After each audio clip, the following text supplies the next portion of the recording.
we want to just be with the people that we love and not just be sort of like replicating Twitter conversations at dinner tables. And I think the only way through that is not to, again, sort of like pretend like we don't disagree on plenty of things. We are a very divided country, but to spend more time rebuilding the muscle of listening, rebuild the muscle of curiosity. Those are muscles that have atrophied. And I think if we don't hear that exhaustion in people, we are going to continue the same mood of politics that no longer resonates. It resonated just in a very different way, in the very different moment that was 2018 when we thought Trump was an aberration. We were angry about him. We thought he'd go away. And here we are all these years later, and he has taken over the entire Republican Party and now our country.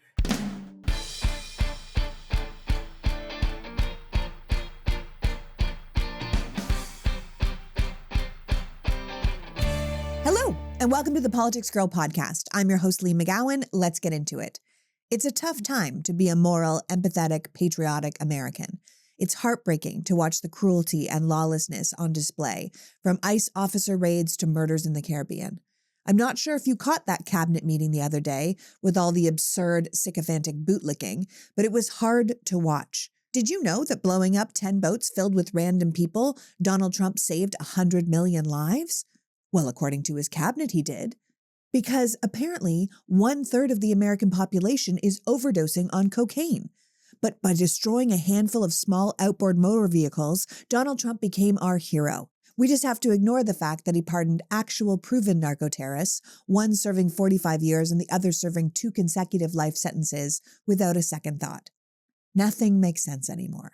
And it's hard to get your head around, which is why we have to keep the shenanigans in our periphery and be aware of everything that's going on, but focus on the things that we can actually do beyond yelling at our phones or throwing up our hands when people ask how we are. To talk about a concrete thing that we can do, things that are being done, how to fight back, how to make change, to add to the list of people refusing to give up, my guest today is Yasmin Radjy, the executive director of swingleft and the newly launched Ground Truth. Over the years, swingleft has become one of the largest drivers of grassroots volunteers and donors across the country. I have done a lot of work with them myself, and it is an incredible organization. But Yasmin and her team are out here taking ambitious steps leading up to 2026, and I wanted to talk about it so that you knew about it and we can support it. So Yasmin and her team have launched Ground Truth, a multi-million-dollar pilot program in swing districts designed to fix how Democrats connect with voters and tackle some of the biggest problems Democrats face as they head into the midterms. These are things like voter mistrust, too narrow or too late outreach, outdated tech tools, bad voter data, and things that really keep campaigns removed from the people. This program is a big bet, but I think it's a really smart recognition that Democrats can't keep doing the same thing and expecting different results. It is a new way to connect with voters, built around the simple idea that before Democrats can persuade, they must listen. So without further ado, let's hear from the woman herself about the program that she has created to meet the moment. Executive Director of swingleft and now Ground Truth, Yasmin Radjy. Welcome back, Yasmin. Thank you so much for having me. It is always a treat to be here with you. Thanks for coming. I mean, honestly, first of all, you know that I love you. I love what you're doing at swingleft. But one of the things I was saying in the introduction was that Ground Truth is built around this idea that before Democrats can persuade anyone, they have to listen. And sadly, that feels like something that Democrats haven't been so great at over the years, particularly in leadership. So how are you guys going about that? What inspired you to take this kind of ambitious step beyond the amazing work you were doing already with swingleft? First of all, thank you for that framing and thanks for having me on. Such a big fan of the show, so it's fun to actually get to be on it. A quick background on swingleft, which I think is important context for sort of why we are doing this program and why we share your belief in the importance of listening. For listeners who aren't familiar, our goal at swingleft is a very simple one. We exist to direct volunteer time and grassroots dollars towards winning the most competitive elections in the country in service of our consistent North Star goal, which is building lasting majorities, because we know that we cannot make any kind of progress without power. And so what that means is from day one, when we launched in 2017 on the eve of Donald Trump's first inauguration, we've always been ruthlessly pragmatic. So that means we only engage after Democratic primaries, and we only focus on electing the Democratic nominee and either re-electing an incumbent or defeating a Republican. And that means that we welcome people across the ideological spectrum, people from all over the country who share that commitment to winning and whoever the candidate might be in its place. And so with all of that, we know we have to win. And that means that we also need to be really honest about what hasn't been working. And one of the things that hasn't been working, not just in 2024, but it's sort of like it's been brewing for a long time, is structurally, we as Democrats have not done enough work to listen. And when you don't listen, we know this in our private lives, when we don't listen, we lose trust with people, whether in our personal relationships or in our politics. And so if we want to rebuild that trust, we first and foremost need to listen. And, I think for us in those most competitive races, that means we need to build different infrastructure and different incentives. That means that our Ground Truth program is a program to equip anyone in the country, whether they live in a swing district or not, whether they need to schlep for an hour or so to get to one, to go out earlier than campaigns have ever gone out, to go and listen to voters. And that means listening to voters who share all of our beliefs, who agree with us on everything, and more often than not, listening to voters who we don't agree with. And listening to them not in a Pollyanna way of, isn't it so great to listen to one another and so on and so forth, but because in order to win, we have to listen to understand people more, and we've got to then create more fertile ground, not just to convince people to vote, but to convince people what Democrats stand for and why voting for the Democrat in their swing competitive district is in their self-interest and aligned with their values. And so happy to talk more about the program, but that's the overall vision of what we're doing. Yeah, it's a really good overall vision. And I think that's why a lot of people who are Democratic voters have been so irritated with Democratic leadership, because it really does feel like it's not just that they're not listening to the voters, they're not listening to the people who are most engaged in their program. Like I look at an election like what happened in New York with Mamdani, and the voters were saying, this is what we want. We want affordability. We want common sense. We want practicality. We want this end to billionaire profit over regular people's prosperity. And Democratic leadership couldn't even get behind that. You have the biggest Democratic primary turnout ever in that city, particularly with young people, particularly with young men, which is a demographic we are keeping told we have to get behind because they're being red-pilled constantly. And yet leadership had such trouble endorsing him. And I was like, what is the problem here? And I think it was because it goes back to what you're saying. They're not listening. They're not listening to what the voters are asking for. The voters are asking for fighters. They are outraged. They want their vote to count. They want to not be gerrymandered out of power. They want healthcare and bodily autonomy to be protected.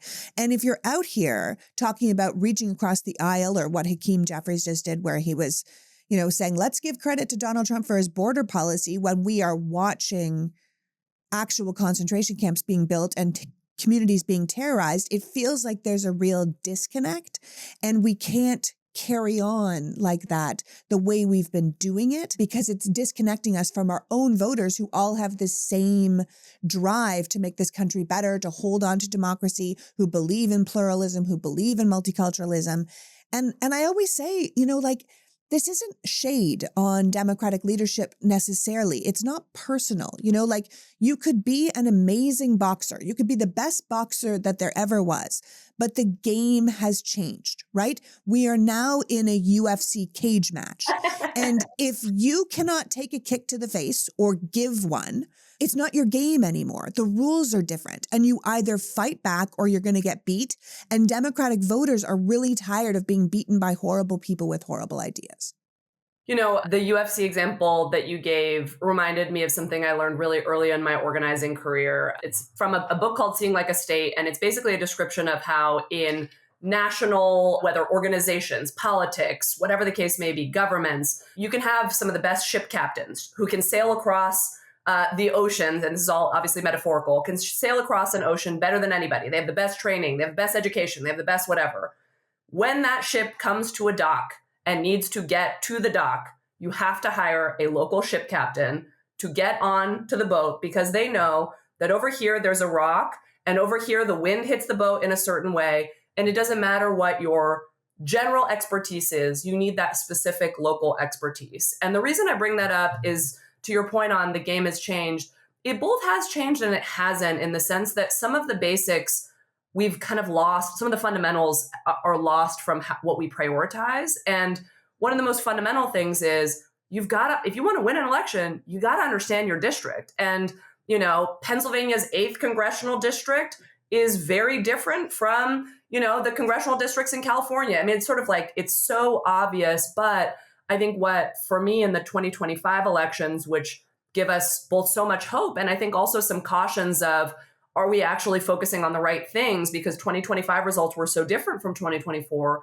There's not a lot that Mamdani, Spanberger, Mikey Sherrill, candidates for the Pennsylvania Supreme Court have in common, right? They're ideologically incredibly different, regionally super different.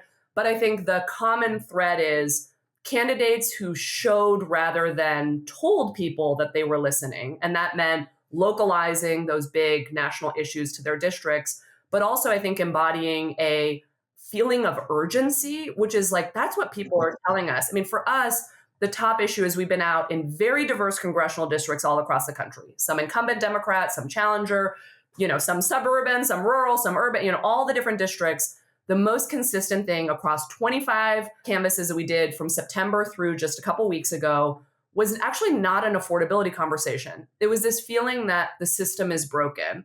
And I think whether you have a moderate candidate or a progressive candidate, an insider or an outsider, if you don't get the urgency with which people feel like, as you said, they want a fighter, but what does that mean, right? They're not actually, I think there's some interesting research of people are not looking for someone who's yelling the loudest. They want someone who like gets what they're going through and is going to actually get things done for them. And so that means that we also need to be in listening to people, and we found this, our volunteers have found this in all of our door-to-door conversations with Ground Truth, we've got to be able to hear people when they say, yeah, the Republican Party is shit, but also it's not like Democrats have clean hands either. And I think if we pretend like everything is great, Democrats are perfect, everything, then it actually is a sign that we are not hearing the urgency with which people want the system to change.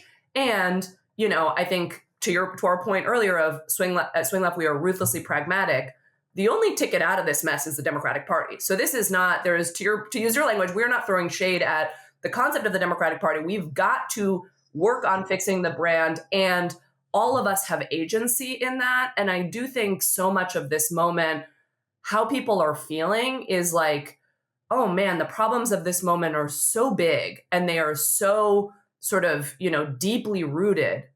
Who am I to fix them, right? If the leaders of the Democratic Party can't fix these problems, who am I as someone who works full time, or someone who's working 2 jobs, or someone who's a mom, or whatever the case may be. And I think part of what we are trying to do with Ground Truth is open the door for everybody who feels that way to have some agency. And you don't have to be, a seasoned political or policy expert to be a great listener. And that is fundamental to the past of rebuilding trust in the Democratic brand. And listening does mean hearing some uncomfortable truths and being open to that and being open to actually hearing them. Right.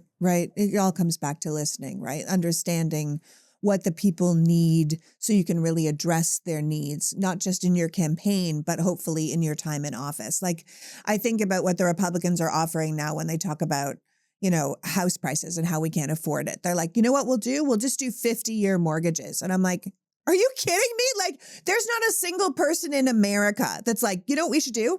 Add 20 years to my mortgage payment. Like, how about don't let private equity buy single family homes so they can jack up the prices in all of our neighborhoods and keep us from owning anything. Like, Donald Trump is now talking about giving money directly to the people so we can negotiate on our own behalf with pharmaceutical companies and hospitals. And I'm like, are you kidding me? Like, with what leverage does a regular person have any power to do that? Like, talking about universal healthcare at this point is exactly what people need, because they're like, wow, is our medical system not completely screwed up? We need protections. We need help. This is what people are talking about when you speak to them. And I love that you are sending people out. And that's what we should talk about. Like, I think we should really talk about Ground Truth's pilot project, because you said you did it from September until just recently.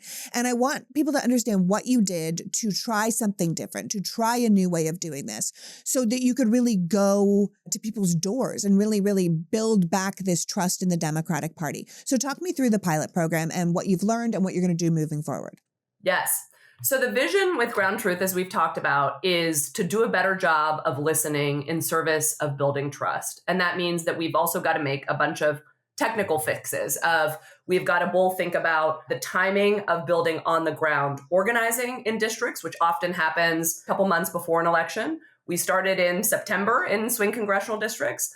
We've got to think about the technology of we have very old technology as a Democratic Party that limits and disincentivizes us from doing the things that we need to do with listening, which is, if your only goal in technology is to, on the sort of the data that a campaign is tracking is hit as many doors as possible, you're incentivized to talk to people for 30 seconds because you got to get to the next door. If you want to rebuild trust, that means you got to really talk to people. And I don't remember a really meaningful 30-second conversation I've ever had, right? So we have to rebuild some of the technology to create different incentives around depth of conversations, depth of listening, and being able to track when you have a deep conversation. You can't just check a box and say, this voter just cares about the economy. What is the economy? The economy is a million different things. The economy to me is a different thing as to you, et cetera. And so new technology that can actually capture the sort of qualitative, nuanced insights of the idiosyncratic ways that people talk about issues. And I'll explain a little bit what we mean. And then the third, so it's organizing earlier, different technology, and then richer ways of capturing and sharing data. So what does that mean is when our canvassers go out, they go out and talk to every voter. They knock every door. Anyone who's listened, who's canvassed before, you knock one door, you skip 3 houses, you go to the next one based off of our assumptions of who are the likely Democrats in a given neighborhood, right? And there's a lot of assumptions baked in there that are also based off of we're only going to have 2 months to talk to people, so we only got to talk to the lowest hanging fruit, et cetera. We're talking to everybody. When our volunteers go to the door using new technology, they are knocking on the door to the voter and saying, hi, I'm a volunteer with Ground Truth, which is a program to help Democrats do a better job of listening. The voter's like, what? What is that all about? My favorite, a voter responded with, a better job of listening? Democrats? Have you heard the story of Sisyphus? And I just started cracking up right from the beginning. And then just so people know, in case you don't know the story of Sisyphus, Sisyphus pushed a giant boulder up a hill every day just to have it roll back down to the bottom so he could do it all over again. It's a classic Greek myth about doing the same thing over and over again and expecting a different result. Exactly. So we are doing something new, expecting hopefully a totally transformative result. But the question that we ask after that framing is we say, how do you feel about the direction of our country? And again, we're saying this to Republicans, we're saying this to independents, and we're saying this to hardcore Dems and the Dems that we are losing, which, as you said up front, we are losing a lot of the people who we used to depend on, either to staying on the sofa instead of voting or not voting for us at all. Tell me that question again. How do you feel about, what did you say? The direction of our country. And I think the reason we've chose that kind of broad question, and I'll share a little bit of kind of what we've learned in the responses to it, is that the head of Catalyst, which is one of the big kind of Democratic data firms, something that he said that has really resonated with me is sometimes the way that we ask voters questions feels like if I were to say, hey, Lee, can you tell me what's your monthly copay on your healthcare and what exactly are you getting out of it and exactly which hospitals are within your network and which ones are not? Sort of like, oh my God, how much do I pay my copay? I can't remember. Oh my God, I should know that. And we feel guilty of oh my God, I should really know what my health insurance is, but I don't, and we're embarrassed and we're whatever. And so we just kind of shut down. And a lot of the ways that we engage voters is we ask them something equally complex that they feel like they should know the answer to. How do you feel about the economic policies of your current congressperson? And it's like, who's my congressperson? What are their economic policies? What am I supposed to say? No, you're going to people's doors and making them feel like morons. That's ridiculous. So we're coming into the holiday season, and this is when we get dressed up. You might not feel like getting dressed up right now because everything feels so depressing, but I think people are really going to need celebrations this year, and part of that is what we wear. This is why I want to talk to you today about Honey Love. Whether you're driving a car to visit your family and you need a comfortable bra for the long day, or you're having a fancy New Year's Eve party with all of your friends to ring in the new year and you want to have a snatched little body while you do it, either way, Honey Love can help you out. At the end of the day, quality holiday outfits start with the right foundation. Honey Love bras and shapewear give you the comfort and confidence you need so you can sparkle around your holiday party knowing that you look amazing, or stay cozy and comfortable all day long. Like, if you don't want to spend your time tugging on some bra or having underwire dig into you as you become one with the couch, then you're going to need Honeylove's Cloud Embrace Bra, which is a super soft wireless t-shirt bra with lightly padded cups that feel like a cloud against your skin. I will say that this bra sells out all the time, so if you do want one, or you want to put one under the tree or in a Hanukkah box, now is the time to pick one up. Honeylove is an independent, female-founded brand whose products are intelligently designed by women who actually wear them, including their founder, Betsy, who is very involved in the development of each and everything they sell. So treat yourself or someone you love to Honeylove this holiday season. Right now, you can save 20% at honeylove.com/politicsgirl. Just use our exclusive link, honeylove.com/politicsgirl, to grab your discount. And after you order, if they ask you where you heard about Honeylove, please support our show and let them know we sent you. Celebrate the season feeling confident and comfortable with Honeylove. Don't forget, undie bundles can make a terrific stocking stuffer. The holidays are here, which means it's time for comfort, joy, and really good food. But that doesn't necessarily mean you have the time to cook it all, which is why I love my sponsor, Cook Unity. For a limited time and in select Cook Unity markets, people can get festive holiday favorites like old-fashioned glazed holiday ham or the ultimate holiday turkey dinner. I am personally going to order their maple whipped sweet potatoes because I can never quite make sweet potatoes right. Cook Unity's chefs take meal prep off your plate with healthy and delicious dishes.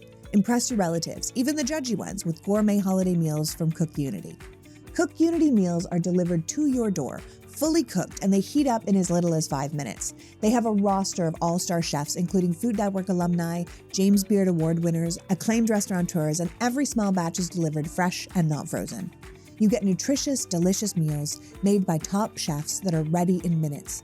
You can go on their app. You can sort by chef, by protein, by cuisine, by dietary needs. You can even filter macros down to the gram if you are one of those people. And I am married to one of those people. I know how important it is. It costs way less than restaurants or takeout, and with grocery store prices the way they are, it often costs less than the grocery store. They have a rotating seasonal menu with over 300 meals updated weekly. New chefs are always joining the team, so you're never going to get bored with repetitive meals. Everything comes in an insulated bag that Cook Unity will pick up as part of their eco-friendly reusable bag program, which I think is amazing because I often feel so bad with these delivery food services because so many of them make so much garbage. The whole thing is a commitment-free subscription that starts as low as $11 a meal. You can skip deliveries, pause, or cancel whenever you want. Get taste, comfort, and craftsmanship in every bite from the award-winning chefs behind Cook Unity. Go to cookunity.com/politicsgirl or enter the code politicsgirl before checkout to get 50% off your first order. That's 50% off your first order by using the code politicsgirl or going to cookunity.com/politicsgirl. Okay, so the Politics Girl podcast sponsor, True Classic, is one that's totally worth checking out. True Classic started with a very simple mission: to bring premium, comfortable clothing to the masses, because they felt that looking and feeling great shouldn't have to come with some designer price tag. We're talking about classic crewneck t-shirts, comfortable jeans, Henleys, all without the ridiculous prices that we're seeing now. Recently, my husband has been living in his True Classic black crewneck sweatshirt, and he loves it. And this is a guy that would choose double RL or James Pierce if he could. There is a reason True Classic has sold over 25 million shirts to more than 5 million people and earned more than 200,000 five-star reviews. It's not just about great fabric and fit. It's about helping you show up every day looking and feeling comfortable, pulled together, confident, without breaking the bank. The clothes fit where they should and they feel good. You get a polished look without sacrificing comfort and blowing your entire holiday budget. So maybe this holiday season, skip the stress and the overpriced designer stuff and try giving True Classic. You can find them at Amazon and Target and Costco and Sam's Club, or you can just go to trueclassic.com/politicsgirl and find something for everyone on your list. I would really suggest that crewneck black sweatshirt. So update your wardrobe and save at trueclassic.com/politicsgirl. That's trueclassic.com/politicsgirl. You're going to people's doors and making them feel like morons. That's ridiculous. Exactly. Yeah. Which is how I think in part of the hard truths is we as Democrats too often have made people feel stupid, and that is moving them away from us. So we ask, how do you feel about the direction of our country? Any human being in the United States, including probably like small children, can answer that question. And for most people, they have really strong opinions. So what that leads to is 2/3 of the people who are answering their doors end up talking to our volunteers for more than 10 minutes. Oftentimes it's more like 15, close to 20 minutes, right? What does that mean is we are learning a lot about those folks. Our volunteers are asking probing questions. What do you mean you feel like your community has been left behind? What do you mean that you think, both parties suck equally and you're not sure what Democrats stand for besides being anti-Trump? Those are the kind of probing questions that any volunteer is capable of asking. And again, 2/3 of those conversations are so rich that they're going for more than 10 minutes. Our volunteers have reported back, again, on the sort of tactics of this and why it feels so different from regular canvassing, that they really feel like the person that they're talking to is hungry for more connection and talking, right? And we can analyze that of social isolation and, people are really disconnected from institutions and all sorts of things.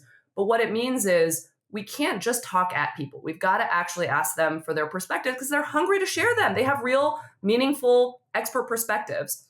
Then what happens? Our volunteer walks away from that door. If it's a really dense neighborhood and they're still standing a couple feet away from the door, they might type out their responses of, this is what I talked about with this voter.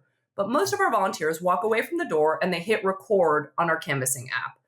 When they hit record, they repeat back. The way we describe it is like a doctor would describe a patient visit for their notes. Non-judgmental, no editorializing. Don't put words in their mouth, and also don't talk about, this person was, they talked about this and that. These are the things that they talked about. They feel really passionately about Donald Trump, and they feel really confused about, what he is doing for them, whatever the case may be. They have written handwritten notes throughout the way so they can any direct quotes, any things that they observed, right?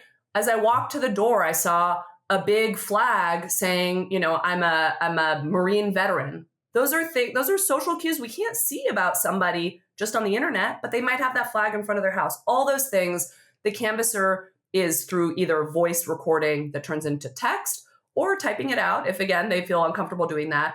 And what we do on the back end, I think this is the really important thing for what does this do to enhance the strength of the Democratic Party in those campaigns. We take all of that rich data. 10 minutes of conversation is a lot of data about somebody. I just lost my job. I'm worried about my kid. I want to get into community college, but I don't know how to do it, whatever the case may be. All of that, we then use AI on the back end with human check because we know AI still has all the warts that it has. And we use that not to replace the human conversation, but to help make sense of it, both at the individual level of what are the things this person cares about, what are the feelings they have about the things they care about, but also in aggregate of in this congressional district. And again, our biggest takeaway across all our districts, the number one issue was a feeling that the system is broken. That is a feeling that is not a checkbox issue that any campaign that we have seen has tracked. They track abortion rights, they track climate change, they track the economy. The system is broken is a feeling that demonstrates to us our second takeaway, which is single issue framing. It has its uses, but it's totally insufficient for figuring out how to persuade and reach voters. So I think that's the long and the short of tactically what this program looks like. And our vision is that we have anybody who wants to help in this moment to win back power has the skills that they need with a little bit of training. They have it within them to be curious, to be thoughtful, and they should join us in this so that we can reach not just a handful of voters, but every voter that we possibly can in these districts. And again, create more fertile ground for them to campaign to do follow-up that is rooted not on what they think voters care about, but what voters actually said that they care about in the ways that those voters said that they care about those issues. Right. And what I'm hearing from what you're saying is a lot of different ways of approaching things. How you're approaching people at the door, which actually appeals to people like me who don't do traditional canvassing because I don't like those little short conversations. If you find me at a party, I will have 2 long conversations with 2 people about their divorce, before I will talk to 100 people for 5 minutes. I cannot stand it. So that actually appeals to me more to really hear what people are talking about, to really connect with my neighbors. But then instead of going, like you said, 3 doors down to the next potential Democratic voter, I go next door to the next voter in that neighborhood, whether they're a Republican, an independent, a Democrat, or even someone that's not even engaged in politics at all, which is probably some of the best people to talk to. But then you're using AI in a way that AI should be used, which is like, I've now given you all this information, aggregate it for me. Tell me what the general gist is. Tell me what most people were saying from all of these different conversations that we have put into voice text or we have written down from all of these different volunteers, and tell me what you're seeing. What is the big picture idea here. And that is what AI is actually wonderful for. And then it's not just about reshaping how Democrats can win elections, but understanding this reality that we can't just build on what we have, because what we have is broken, right? We have to, in many ways, start from scratch, not the politics from scratch, but how we relate to voters from scratch. Build the Democratic Party again from the ground up, because the corporate Democratic Party is clearly broken. No one trusts them, which makes it so easy for our opponents, for the Republican Party, to demonize us when our policies are actually much better for most people, right? But when the trust is gone, then it's really hard to keep reminding people that you're actually out there fighting for them. So what it sounds like Ground Truth is trying to do is build genuine human connection again, to build a power structure that could lead to real and lasting majorities that are actually helping the people and dealing with the issues they actually care about, not just for 2026, but beyond, because there's so much that we have to fix and improve, and that's going to take time. So it's sort of a long-term planning goal, much like you're starting in September of the year before the midterms, instead of just peeling into a town, a month before the election to be like, vote for us. And everyone's like, why? No, don't do that. It's long-term planning. It's leadership from the ground up. And I think that's what's so essential here, I couldn't agree more. I think it's an amazing summary. As usual, you summarize our work even better than we possibly can, which is why it's extra fun to be on this podcast. But I like the idea very much. Because I think this idea that, the general consensus is that the system is broken, that they are worried about American democracy in general. That can be amorphous. It can be something that you don't know what to do with. And that makes people shut down. And so we need to be like, all right, how do we address that? This isn't just a one issue thing. It's not a kitchen table issue. It's not the economy or affordability. It feels like everything's going in the wrong direction. What do we do next? Totally. And I think one of the reflections that I had in reading we do surveys after each volunteer canvas, we debrief with our volunteers, and we also see the data of what did they experience and how did it look different with different, demographics of voters. Takeaway number one is, in a moment when things feel so hyper-polarized and again, so big and intractable, it can make us feel like we have no agency at all. And the contrast of that feeling and then what our volunteers experienced, which was 1 in 3 of the strong Republicans who would not have been on a normal canvas list because they are too strong of a Republican on their kind of support score in the data. 1 in 3 of those Republicans is disappointed with the Republican Party and is open to voting for a Democrat for the House. And the reason that is so important, everything can feel so insurmountably challenging in this moment when we are just in front of our computers and reading the news, because there is a lot of very, very, very bad news, right? Well, not to mention, you guys, the algorithm is pushing totally way more worse news than good news. Totally. So you really do feel inundated and depressed and demoralized the more you scroll, because that is deliberate. It is all on purpose. And when I myself go out and do a ground truth canvas, it's not like I'm like, oh, that just erases all the giant problems that I read about this morning in the news. But it does feel like voters are within arm's reach. The Trump administration, not within arm's reach, right? That is a very steep hill of the damage that they are doing to this country is going to take us not just winning the House, it is going to take us winning back the presidency, winning back the Senate, winning state legislatures, and rebuilding for a generation. There is going to be so much damage to clean up. But when it comes to voters, humans are idiosyncratic and weird, right? And humans who disagree with one another can still agree on some things. And one of my favorite stories from the recent 2025 Virginia election, one of the most competitive races, basically the House of Representatives for the state of Virginia, a candidate who had lost last cycle by something like 600 something votes. She won this time. And something that she said the weekend before the election, she told a story about someone who DM'd her on Facebook. And he said, you came and knocked on my door. We ended up talking for 10 minutes. You're really, really progressive. I am really, really conservative. We don't agree on a lot. And I wasn't convinced by the end of that conversation that we agree on a lot. But what I like about you is that you really listen to me and I trust you. And so I'm voting for you, even though we don't see eye to eye on a whole lot of issues, because I know that you're going to fight for me. And that is, I think, like, that makes me feel really hopeful. I don't think, we, even within our own families, there's things I disagree with my cousins, with my parents, with my husband, with my in-laws. Policy issues we disagree on, we're always going to disagree on. But we see the world through similar values. And I think when we go out and talk to voters, it's not just that we feel better, we feel like things are within arm's reach, we can actually make some progress. But there's some awesome research that came out of, there's these two brilliant political scientists, Josh Calla and David Brockman, who actually studied the effects of direct voter contact, not just on winning elections, but on the volunteer and on how they see politics, how they see themselves. And the long and the short of it is, the more we go out and talk to voters, the more our own politics become more complex and more nuanced. Not like we shift ideology, but for me, I remember the first time I went and had deep canvassing conversations on the 2008 Obama campaign.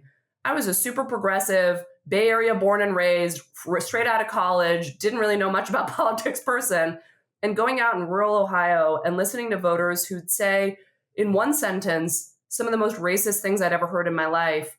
And in the next sentence, sure, I'll vote for Barack Obama. I think he'll fight for me. It broke my brain, and it helped me to become more complex in my thinking. It didn't change my beliefs, but to understand, again, like, humans are weird. Humans have contradictory beliefs. We know that. Every piece of research tells us that.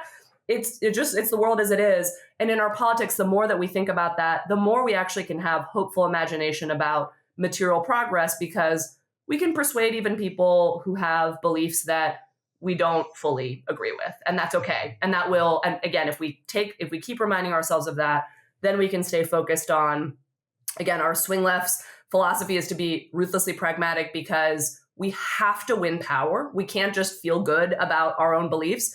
If we don't win power, we can't actually make any kind of progress. And the more that we get, voters can be weird. That's okay. Then the more we can stay focused on, we've just got to get to the finish line of winning. Okay, so we're well into December, which means we might be coming up on last minute shopping. And last minute shopping during the holidays is a real drag. You're running out of ideas, the stores are packed, parking is a nightmare, which is why I'm excited to talk about Aura Frames. Aura Frames is a great last-minute gift idea because it feels thoughtful and personal, and ultimately it's something the receiver can actually use. We often struggle with ideas for our parents, particularly if you have kids and you're in a totally different headspace than them. Their presents are great and yours are kind of mid. We have personally given Aura Frames to both my dad and Sean's parents. We have given one to Sean's grandmother. Yes, he still has a grandmother. She is 101 and she is awesome. Aura Frames let you share photos or videos from any device to the frame. You can just load the frame with photos before you give it as a gift, and then update it and upload it with photos that you want to add anywhere and anytime. It's such a nice gift when you can't be together all the time to keep up with what's actually going on in your loved ones' lives. Every frame comes packaged in a premium gift box with no price tag, so it's ready to go. Aura displays photos in true color, so they look like a photo and not a screen, and they automatically adjust for the light level in the room. So at night, when you turn off the lights, your frame also turns off to save energy and let you sleep. It takes about 2 minutes to set up using the Aura app, and it's ready to go. So for a limited time, save on the perfect gift by visiting auraframes.com to get $35 off Aura's best-selling Carver matte frames, named #1 by Wirecutter, by using the promo code PoliticsGirl at checkout. That's AURA frames.com, promo code PoliticsGirl. This deal is exclusive to listeners, and they want me to remind you that they do sell out, so order yours now to get it in time for the holidays. And when you're done, feel free to support the show by mentioning us at checkout. auraframes.com. Terms and conditions apply. So Sean and I have had a Delete Me account for a while. We were particularly pleased to have it back in September when there was a crisis in American politics and the government decided to blame left-wing creators for something they had nothing to do with. Delete Me makes it easy and quick and safe to remove your personal data online at a time where surveillance and data breaches are common enough to make everyone vulnerable. It was nice peace of mind to know that they were on the case. But you don't have to be a social media person to be targeted. Data brokers make a profit because your data is a commodity. Anyone on the web can buy your private details, which can lead to identity theft, phishing attempts, and harassment. They can take your name, your contact information, social security number, home address, even the information about family members, and then they compile it and they sell it. And no one wants that. There's a reason the New York Times Wirecutter has named Delete Me their top pick for data removal services. Sadly, this is just something we need to consider these days. So take control of your data and keep your private life private by signing up for Delete Me, now with a special discount for our listeners. Get 20% off your Delete Me plan when you go to joindeleteme.com/politicsgirl and use the promo code politicsgirl at checkout. The only way to get 20% off is to go to joindeleteme.com/politicsgirl and enter the code politicsgirl at checkout. That's joindeleteme.com/politicsgirl. Code politicsgirl. Oh, so we got a new sponsor. It's Noble Travel, and I have to tell you that Sean lost his mind over their all-in-one carry-on. He was like, "Are you kidding me with this bag? This is amazing." First of all, they've gotten rid of the zipper. This is a zipperless latch-lock suitcase that closes like a safe. The two halves just come together with a tight seal that you can hear and feel when it locks. Noble isn't just the safest luggage out there. They've actually thought about everything you need when you travel. The bag has a built-in charging port to keep your phone alive at the gate. It has a full battery that goes in it. There's a front laptop pocket that makes going through security a breeze. It has a flip-out cup holder built into the luggage. Total 360-degree wheels, an effortless roll. There is a reason over 12,000 flight attendants and pilots are already using it. TSA says it's even helping prevent theft and tampering. Noble's all-in-one carry-on is the durable, safe, advanced luggage you've always wanted.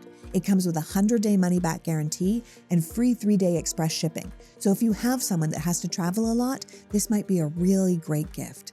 I'm telling you, my tech-savvy husband was absolutely psyched about this bag. Noble gives you real travel peace of mind, security, design, and convenience all in one. And for a limited time, Noble is having the biggest sale ever. Head to nobletravel.com for up to 58% off your entire order. That's NOBL travel.com for up to 58% off. And after you purchase, when they ask how you heard about them, please support the show and tell them we sent you. Seriously, you won't believe how dope this bag is. nobletravel.com. The more that we get, voters can be weird. That's okay. Then the more we can stay focused on, we've just got to get to the finish line of winning. Yeah. At the end of the day, you have to win. You can't change anything. You can't make things better for people. You can't do that unless you win. And like you said, this is going to be a generational fix. It will not be just like we get back the house and then we can hold these people accountable. It's like we're going to have to rebuild entire industries. I mean, they've basically shut down the Department of Education, the CDC, the FDA, the EPA. Like, it's going to take us forever to rebuild our soft power, to make our allies trust us again. This is not a simple project that we're going to undertake. But it's the idea of starting early, of having real conversations, of not making it about turnout or persuasion, but really listening to people about what it is that they care about, who it is that they are interested in, what are their concerns, what are their fears. And I feel like, if I'm being honest, obviously you're trying to better understand and speak to the voters and their needs, but I think the Republicans have been doing this for years in kind of a nefarious way. Like they tell people who to hate and be afraid of through channels like Fox News, right? Then their politicians speak directly to the hate and fear that those voters have been listening to through their campaigns. And it doesn't even matter if they follow through with their promises when they get elected, if they keep feeding the fear and the hate beast. Totally. It's like we said, we listen to you. You're afraid of immigrants. Now, they're afraid of immigrants because Fox News told them to be afraid of immigrants. Right. We're hearing you. You thought that the 2020 election was stolen. Well, they thought it was stolen because Fox News told them it was stolen and then paid $780 million because they lied to the voter, right? It's a circular system, but the voters, the Republican voters, feel seen. They feel heard. They feel like they're part of the group. And we need to do that on our end without the lies and the deceit. It's what Russia did on social media in 2016. It's what Cambridge Analytica did. It's what Meta does, and mining our information to target certain voters. It's what Elon did in 2024 on behalf of Trump. He was targeting voters with what they really cared about by sending flyers to one neighborhood in Pennsylvania saying the Democrats don't care about the Jewish voter at all, and then sending flyers to a different neighborhood next door saying the Democrats don't care about Palestinians at all. Like, that is targeted to what people care about. And that is what we need to do, but for good. I think it's really important. I mean, you said that 2/3 of the people who are answering their doors are willing to talk for 10 minutes. Like that is a long time, but that also gives you time to really connect and engage with people and build a real connection so that people say, you know what, the Democrats came to my door. They listened to me. They talked to my neighbor. They listened to me talk about how much I love Donald Trump. And they were like, I totally get it.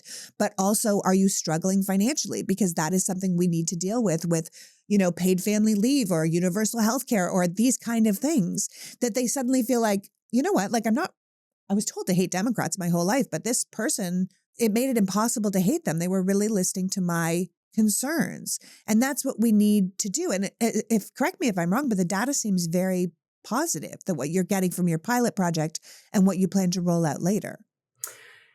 I feel really hopeful based on what we're seeing in the pilot, and hopeful because we need that, Yasmin. We need hopeful. Yes. Bring us the hope. Bring us hope core. And I think we also hope it's a muscle. It's a muscle that we have allowed to atrophy, and we've got to keep on exercising that muscle. And so that's, I think, part of what I feel hopeful. It doesn't mean I don't have my doom spirals. We all do. But the more that we get out there and talk to real people, don't just sort of like read about our theory of people, the stronger our hope muscle becomes. But I wanted to touch on something that you framed around sort of like how the Republicans do some of this stuff much better than we do. I think that we sometimes are overly focused just on the solution frame and not really empathizing with how people are feeling and their problem frame. And I think that's where Republicans beat us. And I think a lot of people tune out some of the insane solutions that Republicans propose, right? Like, they're like, I don't really know. I'm not a policy person, like whatever. But the Republican really gets what I'm going through. They get that I'm really freaked out about my kids' mental health because there's a mental health crisis among teenagers. They really get that I'm struggling with my groceries and whatever. Look at that Republicans' economic policies. They're going to do absolutely nothing for increase. They're going to make it worse. They are going to make it worse. Right. Yeah. But I think they do a better job of showing that they care. But I think like, what I would say, I agree with you, there's a lot to learn from them. I think in the like, how do we replicate the positives and not duplicate the negatives? There's something kind of broader that has been really front of mind for me, which is the mood of this moment is so different from 2018, right? Like it is just, I think that's obvious, like it's different in every way. But we continue to see, I hear this all the time here in Washington, talking to colleagues and sort of folks from other organizations. We continue to believe that politics of this moment are all about the negative. That's why we invest, a lot of Democratic races invest overwhelmingly in sort of like 90, 95% on negative ads. When you look at sort of the ad comparisons, Republicans do a lot of negatives, but they do 60-40 of 60% negative, but they'll do a lot more positive. And I say that because I think in the mood difference between now and 2018, I think people are just, and this is not just activists, voters, everybody is tired. We are tired of being really angry. We are tired of being really divided. And that doesn't mean let's all go, hold hands and sing a song and now the divisions are gone. But like, one of the... You don't want to sing Kumbaya with me and drink a Coke? Exactly. Maybe after we win, then we can hold hands and sing Kumbaya. Sure. But, I was really struck by one of our volunteers reported back on the most memorable conversation that she had. Again, this was in Pennsylvania's 8th congressional district. She talked to a woman who was a veteran who was really freaked out about what it meant to have served her country and to see the kind of Democratic backsliding and looking like we are more and more authoritarian every day. So they were having a, pretty substantive policy conversation at the beginning. But very quickly, the conversation shifted into this woman mourning over the loss of her relationships with her sisters because her two sisters were strong MAGA voters. And she felt like she couldn't talk to her sisters. And she burst into tears talking to our volunteer about how much she misses her sisters. And it was this moment of, I think, reflection for our volunteer and also for me subsequently of, if we just keep on sort of escalating the sort of negative partisanship, negative, yeah, we can win some short-term races, but we are not really meeting the mood of people are tired. They want to be able to, I think I noticed certainly a shift in how we all talked about Thanksgiving this year. We want to just be with the people that we love and not just be sort of like replicating Twitter conversations at dinner tables. And I think the only way through that is not to, again, sort of like pretend like we don't disagree on plenty of things. We are a very divided country, but to spend more time rebuilding the muscle of listening, rebuild the muscle of curiosity. Those are muscles that have atrophied. And I think if we don't hear that exhaustion in people, we are going to continue the same mood of politics that no longer resonates. It resonated just in a very different way, in the very different moment that was 2018, when we thought Trump was an aberration. We were angry about him. We thought he'd go away. And here we are all these years later, and he has taken over the entire Republican Party and now our country. And so we just need a vibe shift in how we do our politics to be able to maintain people's attention, interest, and also hopeful imagination for what else could be possible. Yeah. Hopeful imagination is actually so essential. You know, it's interesting. I think people are surprised when Democrats show up at their door to listen rather than sell. And it goes back to the idea of curiosity rather than need, connection rather than transaction. Because I think most people, voters or not, they want to be seen. They want to be heard. They want to be understood. The fact that you are talking about a woman that's like, yeah, you know, I've got a lot of feelings about the military and about how we're dealing with the policy, but like, I miss my big sister. You know what I mean? And I can't talk to her anymore. That is a sentiment that is right across the nation right now. And I think that it's so essential for us to try something different. Before you go, tell me what you think the broader democratic ecosystem can learn from your early results and what you found from this pilot program. Have you spoken to the Democrats at all? What's their feedback? Are they on board with this kind of change? Yeah, I mean, I think what is structurally really exciting about this program is because of a new federal election rule, which I know is wonky and most listeners are like, what the hell is a federal election rule? But a change in the rules of how we can do campaigns. Every single thing that we're doing with this Ground Truth program is coordinated directly with campaigns. So what does that mean is all the incumbent frontline Democrats, meaning the Democrats in the most competitive House races, we are already sharing. This is what we're hearing. These are the people you should follow up with.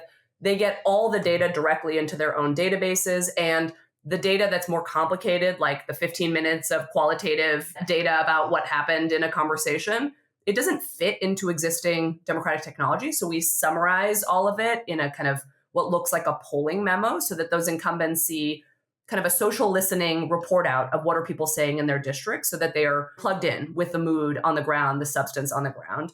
And then for the many races that we need to flip and defeat a Republican, we don't engage in primaries. So we're not coordinating with a Democrat on the other side. So we're waiting for those primaries to play out. But what we hear from the party committees, from our partners across the ecosystem, is gratitude for a campaign in waiting that is going out and talking to the Republicans, the independents, the squishy Democrats who are not going to vote in the primary, while all of the Democratic candidates in those primaries are just talking to Dems because they have to get across the finish line of winning the primary. And the reason that really matters is it's a gap in the party that everybody's been aware of, but there hasn't been the incentives to fill that gap. So in a place like Arizona, there's going to be a Democratic primary in August. Someone will win that primary. They've just spent months and months and months talking to Democrats, vote in the primary, vote in the primary, vote in the primary. They wake up in late August, and all of a sudden they're like, uh-oh, I got to go talk to all the Republicans, all the independents. And in Arizona, they only have like a month before vote by mail starts. And so they've got 1 month to go talk to every single person that they need to persuade. That is bananas. So I think the support that we're getting from both the candidates and also party institutions is this is a gap. We need campaigns in waiting. And this is a new federal election rule that makes something possible that wasn't before. So there's excitement about that. That's a group like you coordinating with actual campaigns, where that used to be like there was a wall between the two and you couldn't do that. Exactly. Legally, we wouldn't have been able to share all of this stuff. So that is really, really exciting. And then I think in terms of like what can folks learn from this, I really do think this is not like we have cracked a sort of like giant thing that nobody's ever thought of. Everybody knows you need to listen more. You need to start early. Like it's not rocket science, right? People need to be heard. Right. Stop talking down to them. Exactly. Like, wow, what a revelation, right? But I think the difference, and I think the incentives and the structures of our politics do not reward innovation, do not reward starting early. They don't reward those things. So rather than sort of like beating our heads and trying to like convince people to do things differently, What we're excited about is we are doing things differently. We're doing it in a way that's going to benefit the party. We're doing it in partnership with party entities. And our hope is that that is going to create different incentives so that candidates spend more time hearing from voters, more time not just reading the data, but following up with people, et cetera, et cetera. And our hope is that that will make them stronger in a way that'll look different in different congressional districts. Yeah, you didn't ask for permission. You're just doing the thing, and then they can capitalize on it later. I mean, you're such you're a hell of a leader, Yasmin. I'm so impressed with you. I mean, you really do such, I'm telling you, please tell people how they can be part of your new undertaking, how they can be a part of what you're doing, how they can help Swing Left, how they can help Ground Truth, and sort of really build a culture of listeners who connect with each other again. Yes. Well, I hope any listener for whom this resonated will go to swingleft.org/groundtruth. There they can both read more about the program and sign up to get involved. And they should do so whether they live in a competitive district or not. Most of us, even if we don't live in a competitive swing district, we live within a 90-minute drive of one, including those of us from places like, I'm from the Bay Area, live in DC, within 90 minutes of competitive swing districts in both of those. You in Los Angeles, you're within an hour of a couple competitive swing districts. So everybody can do that. And then, depending on when folks are listening to this episode, we are having a large national supporter call where we will share more findings from this program. That'll be on Tuesday, December 9th at 8:00 Eastern time. So they happen to listen to this before then. We hope that they will join us on that. And once again, go to swingleft.org/groundtruth to get involved. Yep, that's today, the day the pod is dropping. But if they're listening to it later, they can just go to swingleft.org/groundtruth, because I think what you guys are doing is exactly right. And I think what we're told constantly is that we need community. And this is a way to build our communities back, to build our connection with our neighbors again, and to really address what our government should be doing to help us, because government can be a force for good if it's in the right hands. And we keep forgetting that because it's been in the wrong hands for so long now. That's exactly right. And I think the first step, as you've rightly summarized, the first step is winning back power. And then we've got a lot of work to do, which is why building community is not just the strategic thing to do. It is the only way we are going to stay sane for the long fights ahead and to continue to have joy in these moments of tremendous heaviness as well. So excited to do that with you. Yay, me too. Thank you so much for coming today, Yasmin. I'm absolutely crazy about your organization. And I just hope you have nothing but success. Thank you. Likewise, and thank you for all that you do. And thanks to your community for being such action takers. So that was Yasmin Radjy, reminding us that hope is a muscle that we have allowed to atrophy. But having a hopeful imagination is essential to actual progress. The Democrats have to do a better job at listening and building trust if we want to not only beat this terrible government back, but rebuild something far better in its place. The most consistent feeling people have in this country right now is that the system is broken, and it makes us feel powerless when we are not. So while the Trump administration might be impossible for us to get to right now, voters are within arm's reach, and we can make a real difference by appealing to them. I want to thank Yasmin for joining us today and you for caring enough about democracy to be here. If you're interested in helping this new program and you want to help Ground Truth really connect with our fellow Americans again, go to swingleft.org/groundtruth to find out more. As Yasmin says, we have to be ruthlessly pragmatic because we can't change anything if we don't win. We don't have to agree on everything, but we do have to agree that we deserve better than this. Until next week. PG out. The Politics Girl podcast is written and performed by me, Lee McGowan, and produced and edited by Happy Warrior Entertainment. All rights reserved.